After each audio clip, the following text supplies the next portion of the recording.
Hi hello नमस्कार मित्रमैत्रिणींनो. तर आजच्या नवीन व्हिडिओमध्ये आपल्या सर्वांचं खूप खूप स्वागत. तर आजचा नवीन व्हिडिओ देखील मी आज बाबावरच बनवलेला आहे.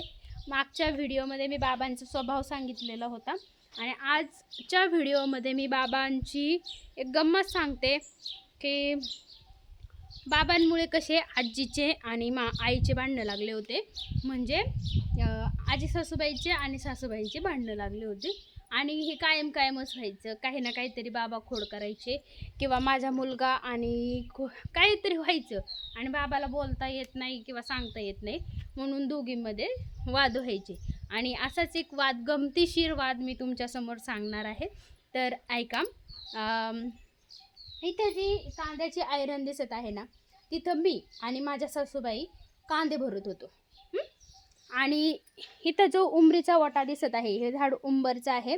आणि इथे ह्या झाडाखाली माझ्या आजी सासूबाई काय करायच्या, शेंगा फोडत होत्या, भुईमुगाच्या शेंगा फोडत होत्या. माझा मुलगा, बाबा थोडंसं इकडे, माझा मुलगा इथे ह्या झाडा वृंदावनापाशी, तुळशीच्या वृंदावनापाशी खेळत होता. आणि बाबा आमच्या भोवती काम करू लागत होते आम्हाला.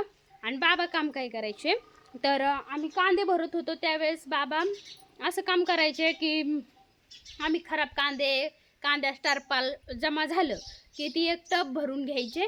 आणि तुम्हाला ह्या बॅक साईडला उकंडा दिसेल, ह्या साईडली उकिरडा आहे इथे त्या नारळाच्या झाडापाशी, तिथं नेऊन टाकायचे. म्हणजे ह्या तुळशीपासून अशी क्रॉस जागा आहे तिकडे, आणि असं नेऊन टाकत होते बाबा. आणि बाबा नेऊन टाकायला त्यांनी घमेलं डोक्यावरती घेतलं, टप का घमेलं काहीतरी होतं, आणि ते डोक्यावरती घेतलं. आणि बाबा इथून ह्या आयरणीपासून निघले आणि ह्या तुळशीपर्यंत आले. आणि इथं तुळशीपाशी मयूर खेळत होता, म्हणजे माझा मुलगा खेळत होता. आजी ह्या झाडाखाली शेंगा फोडत होती बरं का. आणि बाबा ह्या साईडनी बरोबर तुळशीच्या क्रॉस ते पाल्याने सडक्या कांद्यांनी भरलेलं घमेलं घेऊन चाललेले होते. तर आता बघा, ही तुळस आहे ना, ह्या तुळशीपासून इकडं असं बाबा घमेल घेऊन चालले होते. निम्म्यात बाबा पोहोचले, उकिरड्यापर्यंत बाबा पोहोचले. आणि ह्या तुळशीपाशी मयूर बसलेला आणि आजी इथे शेंगदाणे फोडत होती. आणि बाबा तिथं गेले. कुठं गेले, ह्या उकिरड्यापाशी आले. ह्या उकिरड्यापाशी त्या बैलगाडीपाशी गेले, बैलगाडीच्या पलीकडून उकिरडा आहे, तिथे गेले. तेव्हा बाबा धपक्यान पडले. टप अंगावर, सगळ्या सडक्या कांद्याचा टप बीप अंगावर, आणि बाबा धपक्यान पडले. आणि इतके पडले, जोरात पडले बरं का. आणि तेव्हा इथं तरी आत्ता तरी कचे, तेव्हा पूर्ण जागा सारवलेली होती. बाबा इतके जोरात पडले. पडत्या क्षणी बाबा काय म्हणले, माझ्या मुलाचं नाव मयुरेश आहे, पण बाबा काय म्हणले, भैया असं जोरात म्हणले. आणि बाबा बुदुक्कुनी पडले तर वरून पाला, कातडे वगैरे. आणि इथं बसलेली आजी, आणि बाबा भैया म्हणलेलं आजीने ऐकलं. भैया कुठं, इथं. बाबा कुठं पडले, उकिरड्यापाशी, पण बाबा काय म्हणले, भैया. आणि आजी म्हणली भैयाने काहीतरी केलं आणि बाबा पडले. आता तुम्हीच सांगा, भैया इथं तुळशीपाशी, बाबा उकिरड्यापाशी. आणि मग बाबा उकिरड्यापाशी असल्यावरती हे होणार आहे का, भैया कसं काय पाडू शकतो एवढ्या मोठ्या माणसाला. आणि मग असं म्हणले ना आजी की भैयानेच काहीतरी केलं. तर माझ्या सासूबाई म्हणल्या, का हो तुम्ही कायमच असं करता, माझं पोरगं इथं, म्हणजे नाताळला म्हणल्या, म्हणजे माझ्या मुलाला म्हणल्या, माझं पोरगं इथं आहे आणि तिकडं बाबा तिकडं उकंड्याकडं, आणि कसं काय पाडीन बाबाला.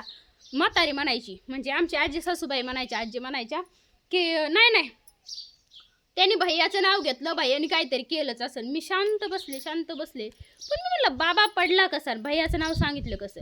म्हणून मग त्यांच्या दोघींचा थोडा वाद चालू झाला, म्हणजे लय नाही झाला पण चालू झाला. आई म्हणायच्या, हा तुम्ही काय मस्त त्या पोरांचं नाव घेता, बाबा काय मस्त सांगतो, असं तसं काहीतरी म्हणायच्या बरं का. आणि दोघांचं भांडणं चालू. मग मी बाबा पडले म्हणल्यावर बाबाकडे गेले ना मी, आणि यांच्या दोघींचं तवर भांडणं चालू झाले चांगले. आणि मग मी बाबाकडे गेल्यावर मग बाबाची अवस्था तर डेंजर होती. बाबाला उठवलं, बाबाला म्हणलं जा आता तुम्ही हातपाय धुवा. मग तिथले कांदे बिंदे मी भरून उकंड्यात टाकले. आणि बाबाचे हातपाय धुवायला गेले. म्हणजे एवढं काय बाबाला तेव्हा बी जमत नव्हतं, पण मग आता डोकं तीन भरलं होतं ना सगळं. मग म्हणलं आता यांना थोडं साफसफाई केली त्यांची.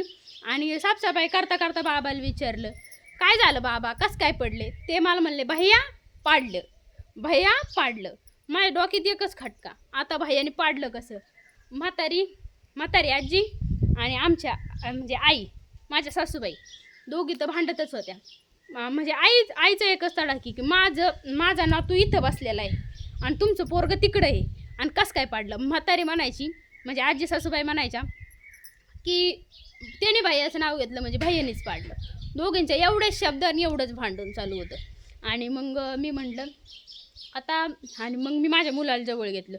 तवर तो इतका शांत, त्याला वाटायचं आता यांच्या दोघींचं एवढं भांडण झालं आहे आणि आई मलाच हाणीन, म्हणजे मी त्यालाच हाणीन किंवा मग काहीतरी होईल. मग मी त्याला जवळ घेतलं आणि त्याला म्हणलं, बाळा खरं सांग रे, खरं सांग रे, काय झालं म्हणलं नेमकं? बघ ना आपली आजी किती म्हातारी आजी संग भांडती ना, आजी बी भांडती. म्हणलं नक्की तू काहीतरी केलेलं आहे, तू लय गुणी नाही आहे म्हणलं. 3 वर्षाचा होता बरं का मयुरेश तेव्हा, आता तो 4थीला आहे.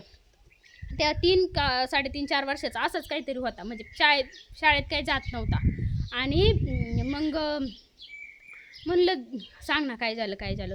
गोडी लावून विचारलं.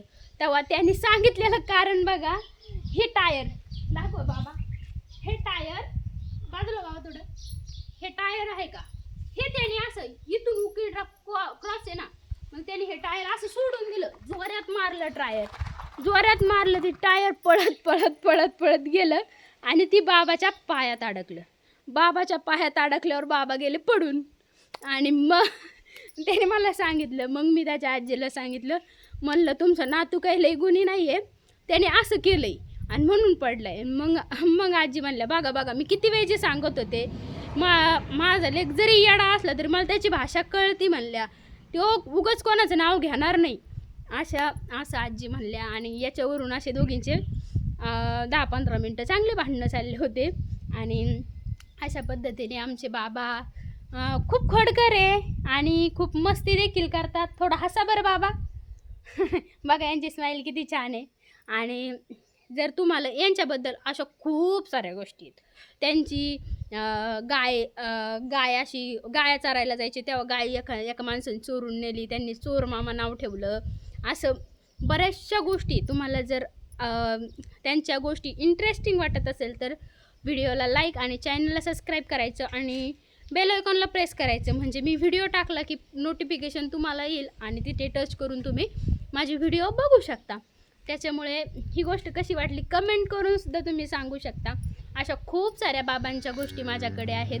बाबा खूप वेगळे होते. आंघोळ वगैरे करत नव्हते, दात घासत नव्हते, काहीच करत नव्हते, पण बाबांमध्ये एवढं सगळं परिवर्तन झालं. बाबा रोज आंघोळ करतात, आता एकही दात नाही तरी रोज ब्रश आणि कोलगेटनी दात घासतात. दात नाही आहे पण आपलं तोंड साफ करतात, रोज साबण आहे सेपरेट, साबणाने आंघोळ वगैरे करतात. त्यांच्यात हा बदल कसा झाला हेही मी तुम्हाला पुढे सांगेल. व्हिडिओ आवडला तर लाईक करा, चॅनलला सबस्क्राईब करा. धन्यवाद. भेटूया पुढील व्हिडिओमध्ये. रामकृष्ण हरी.